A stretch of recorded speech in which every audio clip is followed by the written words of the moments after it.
MP में विधानसभा चुनाव की हलचल तेज है, जहां देपालपुर में इन दिनों जबरेश्वर सेना के राजेंद्र चौधरी का दम देखने को मिल रहा है। हालात कुछ ऐसे हैं कि देपालपुर से बीजेपी ने प्रत्याशी की घोषणा कर दी है। बावजूद इसके चौधरी के समर्थक टिकट बदलने और चौधरी को चुनाव मैदान में उतारने की मांग संगठन से कर रहे हैं। इधर चौधरी ने एमपी न्यूज के संवाददाता राकेश राठौर से एक्सक्लूसिव बातचीत करते हुए क्या कुछ कहा, जरा आप खुद ही सुनिए। मध्य प्रदेश की विधानसभा देपालपुर की बात कर रहे हैं। आज हमारे साथ में जय जबरेश्वर सेना के संरक्षक है, उनका सियासी जन्म दिवस पर उनके साथ में बात कर रहे हैं। वो हालांकि भारतीय जनता पार्टी से टिकट की मजबूत दावेदारी कर रहे थे। हाल ही में टिकट की सूची आने के बाद में उन्होंने उनका मन बदला है। आइए जानते हैं उनसे, उस विषय पे चर्चा करते हैं। जी आप बताएं, आप भी प्रमुख दावेदार हुआ कर रहे थे भारतीय जनता पार्टी के, पर हाल ही में एक सूची आई, अब किस प्रकार से आपका स्टैंड होगा और क्या जनता के बीच में क्या विज़न लेकर के जाएंगे आपका? जनता के बीच में विज़न लेके जाने की आवश्यकता नहीं है। जनता हमारे पास एक विज़न लेके आ रही है और वह विज़न है स्थानीयता का। विगत 70 वर्षों से इस देपालपुर विधानसभा को स्थानीय जनप्रतिनिधि नहीं मिला है। इसके कारण जनता में एक रोष है और यह विधानसभा का चुनाव जनता ने एक जन आंदोलन, और उस आंदोलन का जो कारण है वह स्थानीयता है। इसलिए अब जनता चाहती है कि जो जनता का जनप्रतिनिधि हो वह जनता के बीच का हो। साथ ही बात करें, वर्तमान विधायक विशाल पटेल जी है, आने वाले समय में मनोज पटेल जी और विशाल पटेल जी का आमना सामना होगा। आप किस प्रकार की ताकत के साथ में उभरेंगे? मैं कोई ताकत नहीं हूँ, देपालपुर विधानसभा की जनता ताकत है।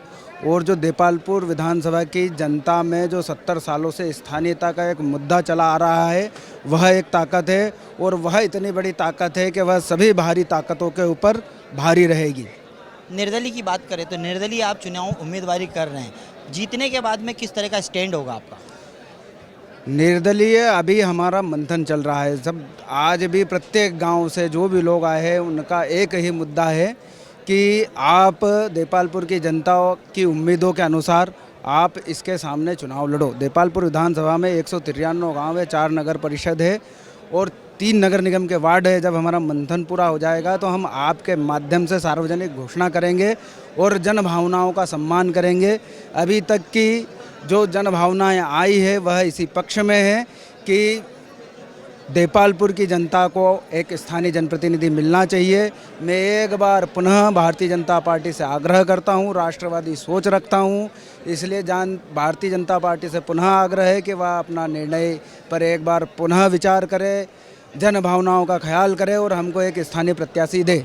जनता बार बार मांग कर रही है कि अब की बार भारी विधायक नहीं चाहिए, उन्हें स्थानीय विधायक चाहिए। आपकी जो सेवाएं थी वो सेवाएं किस प्रकार की थी? क्या जनता के बीच में ऐसी कौन सी आपने सेवा की थी जिससे जनता आपके प्रति आकर्षित है?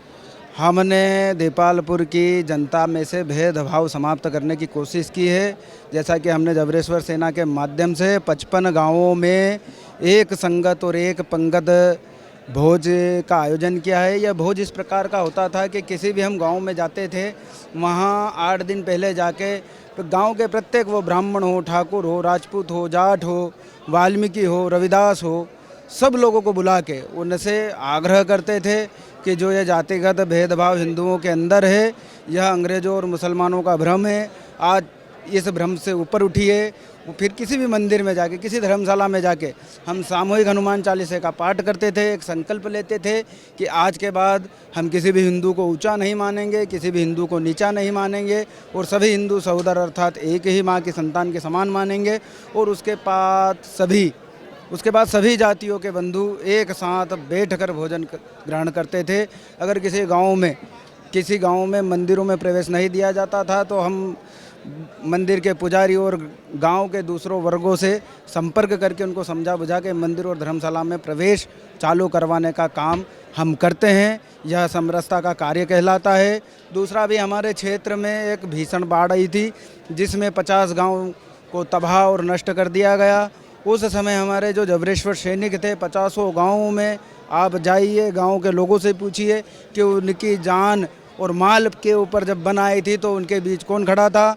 ना कांग्रेस का बाहरी विधायक खड़ा था, ना पूर्व बाहरी विधायक खड़ा था, उनके बीच में सारे जबरेश्वर सैनिक और स्थानीय लोग खड़े थे और उन्होंने अपनी जान पे खेलकर हमारे उन ग्रामीण जनों की जान बचाई।